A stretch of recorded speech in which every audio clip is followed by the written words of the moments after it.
বেগুন চাষ নিয়ে কৃষকের সাথে একটু আলাপ করব, সাথেই থাকুন আর পুরো ভিডিওটা দেখতে থাকুন। আচ্ছা, কি বেগুন এটা ভাই? গ্রিন বল। গ্রিন বল।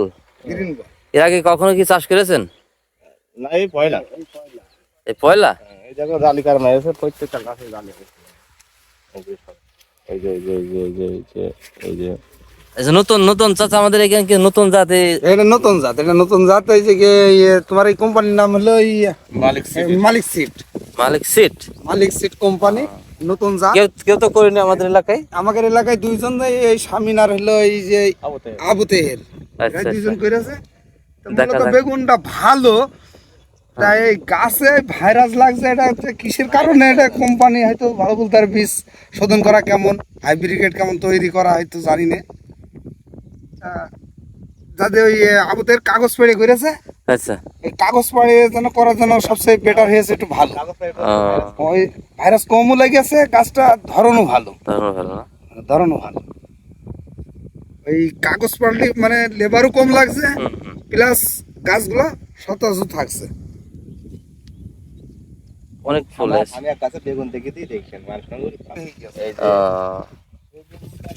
মানে খুব ধরন গাছের মনে হয়। সেই ছোটবেলায় শুনেছি যে বেগুন গাছের নিচে হাট বসে, সেরকম বেগুন গাছ মনে হচ্ছে দাদা। সেইটা আমি ভাব হ্যাঁ, সেইটা আমি ভাব এই বেগুন গাছ, এই বেগুন চেখে ডিলার বেবি এই ভাই অনেক ধন্যবাদ দেওয়ার দরকার ভাই। এখন ফলনটা ভালো হলেই তো ভালো হয় নাকি? ফলনটা বেগুনটা তো খুব ধরন দেখছি, কিন্তু বেগুন তো তুলতে পারছি না। ফুল জালি সব আবহাওয়ায় নষ্ট হয়ে যাচ্ছে, তাই না? আর এই যে সাদা যাবে গাছ করে ফেলতে কয়রা। তা আপনি কি এই কৃষি অফিসারের সাথে একটু সাক্ষাৎ করতে পারেন? বিভিন্ন জিনিস ভাই দিয়ে আসছে, অর্থ ক্ষয় করে মেরে ফেললে ওরা, বিষ দিয়েই যাচ্ছি, কাজ হচ্ছে না। এ বিষতে ও বিষ, ও বিষতে ও বিষ, ইনসুপি বিষ দিতে দিতে আমাকে ইনসুপি করে ফেললে একেবারে। আচ্ছা, কি আমি বলছি কৃষি অফিসারের সাথে আলাপ করেছেন আপনি? হ্যাঁ, ওই কৃষি অফিসার এটাতে হয়নি, কষ্টতে এটা নিয়ে যাও, এটা হচ্ছে না কষ্ট ওটা নিয়ে যাও, লাস্টে বলছে হুইল দাও, বিভিন্ন সিস্টেম করছে, সিস্টেমের আর শেষ নেই। আচ্ছা, এই জালিটি কিন্তু ছোট থেকে মনে হচ্ছে পোকা লেগে গেছে দাদা। হ্যাঁ, বেগুন তো ছোট জালের ভিতরতেই পোকা লাগে। ছোট জালের ভিতর থেকে হ্যাঁ, পোকা লাগে, পোকা জালের ভিতরতেই পোকা লাগে, ফুলিতে কেবল বেগুন মতন বেরাবে সেরাম তাই পোকা লাগে, তাই না?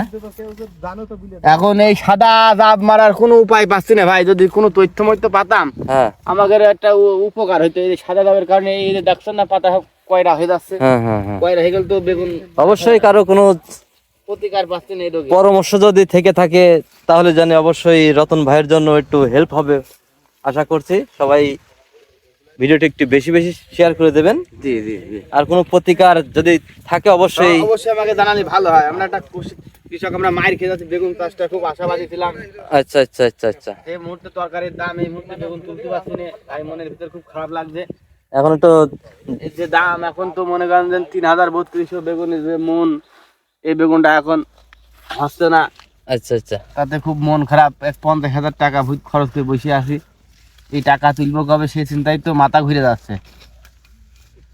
আচ্ছা, ইনশাল্লাহ আল্লাহ পাক একটা ব্যবস্থা করবে আশা করছি।